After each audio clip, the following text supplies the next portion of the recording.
Vamos a hablar ahora de un tema que es difícil, que muchas veces ha sido silenciado y todavía sigue siéndolo, que ocurre en las mejores familias, en los mejores colegios y tiene que ver con el abuso sexual infantil.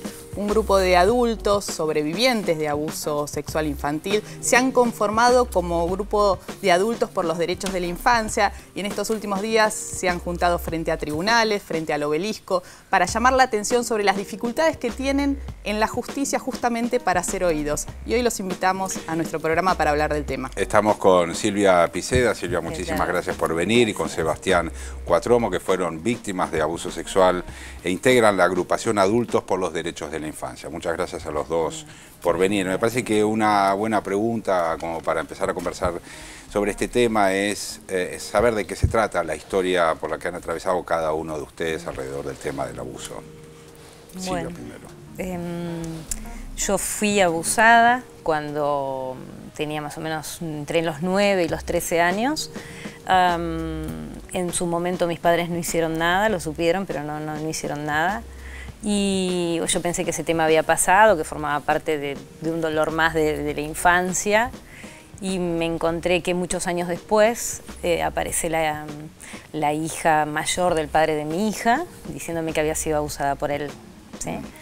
O sea que la hija mayor del padre de mi hija. O sea, la cuestión es que, bueno, me encuentro con esto. O sea, el abuso no estaba resuelto. O sea, lo que yo me encuentro en ese momento como mamá y como víctima en su momento es que el tema no estaba resuelto, no estaba curado, no estaba en el pasado, claro, como yo quería que sucediera, sino que estaba en el presente, que había cosas que resolver y demás. Y ahí, eso fue en el 2009 que me entero de esto. En el 2010, 2011 empiezo a formar un grupo de ayuda de pares entre madres, porque el horror de lo que pasamos las madres cuando nos enteramos esto es algo tan particular que empecé a buscar otras mamás para tratar de compartir esto y ver a ver si encontrábamos entre todas herramientas en común. Y lo que me encontré en sorpresa es que todas estábamos pasando a nivel judicial el mismo desastre. O sea, cuando uno, a nivel judicial, por la vía que sea, trata de estar operando para cuidar a los hijos de esto, empezás a transitar un infierno. No, si a mí me preguntan cuál es mi peor enemigo, fue la justicia. O sea, y esto no los escucha, no les cree. No, o sea, lo que pasa de loco, porque paralelo a esto uno empieza a estudiar, empieza a leer, empieza, ¿no?, a formarse. O sea, una patología social que está involucrando 1 de cada 4 mujeres y 1 de cada 6 varones, según la estadística internacional. Llama la atención que cuando vas a los estamentos judiciales que debieran saber del tema, desconocen. O sea, te mueves entre la ignorancia y después la mala intención. Claro, o sea, están las dos cosas, ¿no? Entonces, lo que se quiere en la justicia, cómo funciona en general, es demostrando o intentando demostrar que el abuso sexual no existe. Esa es la cosa. Bueno, y esto... A ver, Sebastián, contanos vos más o menos de qué se trató la historia. Lo tuyo ocurrió en un colegio, ¿no es cierto? Sí, yo fui abusado en el Colegio Marianista de la ciudad de Buenos Aires, en el barrio de Caballito, en 1989 y 1990, cuando estaba terminando mi escuela primaria. Durante 10 años sobrellevé estos abusos en silencio. Yo había sido muy mal educado en un contexto profundamente represivo, violento, autoritario, donde el abuso de poder era la norma de relación entre adultos y niños. Estamos hablando de un colegio privado católico que a fines de los 80 todavía era exclusivamente de varones, donde imperaba lo más burdo, lo más torpe de la cultura machista, autoritaria. Recién 10 años después logro poner en palabras lo sucedido.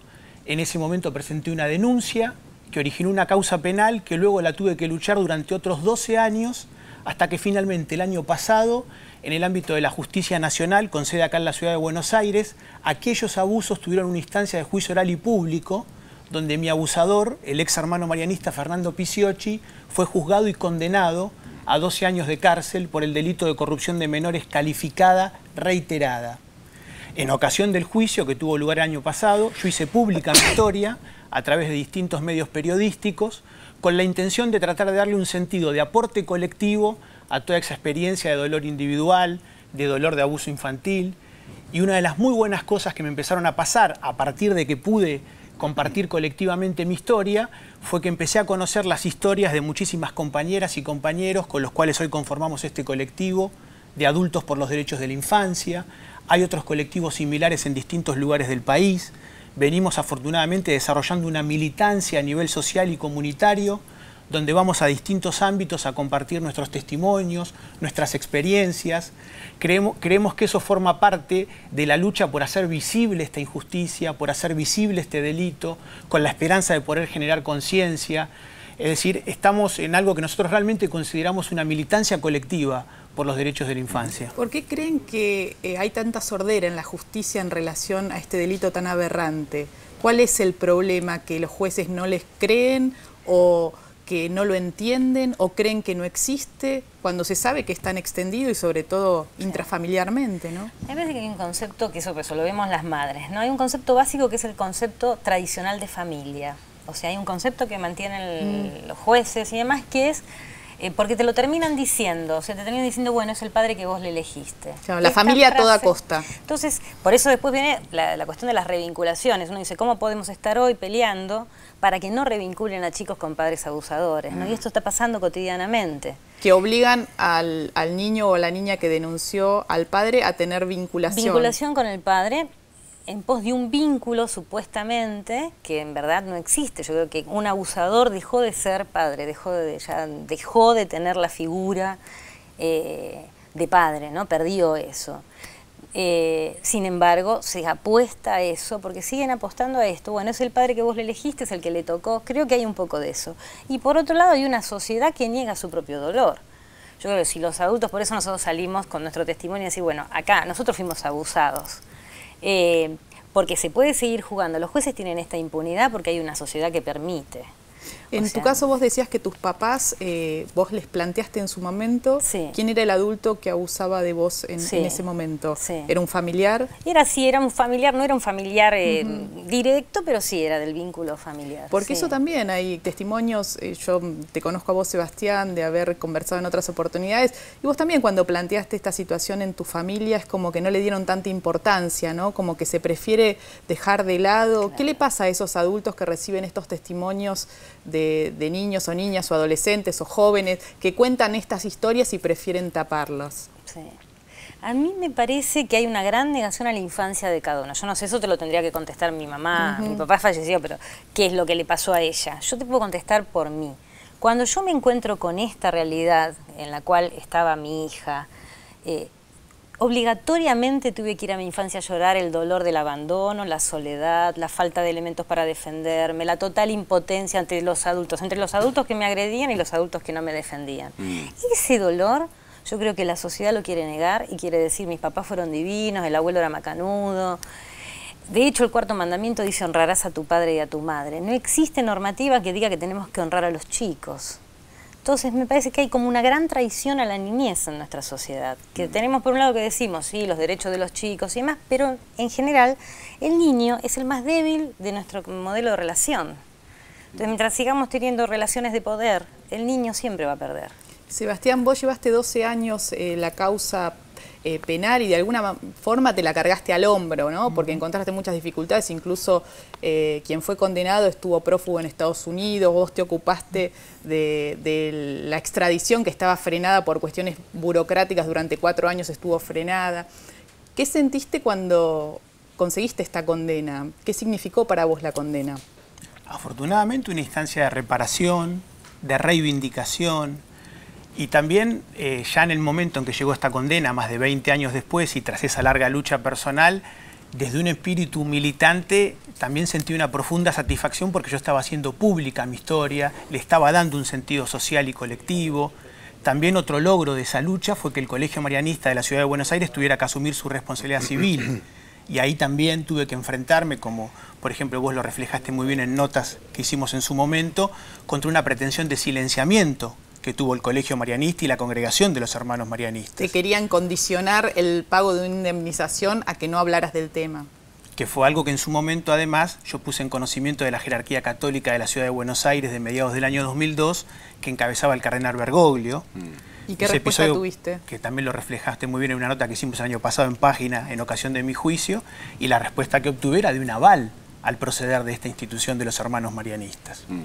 ¿Saben qué? Encuentro que en general hay un periodo, vamos a decir, de silencio con casi todos los casos que trabajamos y que conozco en particular y demás. Que hay un periodo de silencio, de repliegue después de cometido el abuso y a lo mejor tal vez de soportar, porque a lo mejor se repite, digamos, la situación de abuso sin que haya una palabra de por medio y por eso se sigue repitiendo.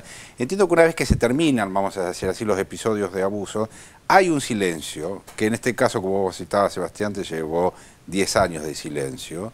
En tu caso, Silvia, es aproximadamente parecido, digamos, o tal vez más todavía en relación. Muchísimo, sí, en verdad ni más que silencio es yo lo tenía en claro al abuso, o sea, jamás, o sea, buscaba el abuso en otras personas, o sea, como que tenía la idea de que existía el abuso, no lo negué en ese sentido, pero lo que yo no tenía ni idea del impacto que había tenido en mí. De las secuelas, del daño. ¿Me entendés? El verdadero daño que había tenido en mí. Pero es una forma del silencio también, Sí, de eso es lo que seguro, entiendo, ¿no? O sea, seguro. no tomar dimensión es una forma del silencio. Seguro. Ahora, la pregunta sería, ¿qué es lo que logra la palabra? ¿Qué es lo que logra la justicia? ¿Qué es lo que logra destrabar en uno la posibilidad de poner esto en circulación? En mi caso lo que me sorprende es cuando me encuentro con pares, es encontrar estas cosas que uno pensaba que eran características propias, Claro. mambos de uno y demás, y empezás a encontrar que al otro le pasaba lo mismo, toda esta cosa que tiene la magia que tiene el hablar con un par, que vos decís, pero mira vos, entonces empezás a darte cuenta que muchas cosas no tenían que ver con tu mala suerte o con tu carácter o con el destino, sino que tenía que ver con que habías sido abusado. Y que eso dio impactos en los modelos de relación, en los modos de vinculación con el cuerpo, con los demás. O sea, el impacto del abuso sexual infantil realmente es algo muy, muy importante. A mí siempre me llama la atención cada vez más cómo es esto, ¿no? Cómo impacta. Por eso la obligación, me parece, hoy como adultos, es hacer algo para que no suceda más. ¿Y cómo piensan que se puede trabajar en la prevención, ¿no? Porque estos hombres o estas mujeres que abusen van a existir. El punto es cómo preparar a los niños y a las niñas para que den en la alerta pronto si se enfrentan a una persona con estas características, que haya espacios donde esa palabra sea escuchada. ¿Ustedes cómo piensan que se puede trabajar en este sentido en la sociedad? Yo primero pienso que cuando hay una persona con antecedentes de haber abusado, la justicia y el Estado tiene que estar viendo cómo hace para cuidar a los chicos. O sea, cuando uno habla de que ese delito no puede prescribir, te explican a nivel legal que no, es imposible. Bueno, yo no sé si estas personas tienen que ir presas, ponele, pero lo cierto, ponele, si prescribió el delito, pero lo cierto es que tenemos que tener todos los elementos. Yo siempre digo, cuando salga 18 y sale de la cárcel o el padre Graci, lo que sea, salen, ¿vamos a dejarlos de nuevo que estén con chicos? Bueno, porque a las mamás nos están obligando esto, por ejemplo. Claro. ¿Me entendés? El delito prescribió o el tipo no es condenado, te obligan a que relaciones. Bueno, eso, o sea, la prevención ahí la tiene que tener el Estado. Si yo sé que hay un abusador, tengo que ver cómo protejo a los chicos alrededor de él, básicamente. Les propongo, si les parece, seguir conversando en el próximo bloque. Vamos a hacer un corte y seguimos conversando, que por cierto es muy interesante y estamos agradecidos también de las palabras de ustedes. Vamos a un corte, en un ratito seguimos, que todavía es temprano.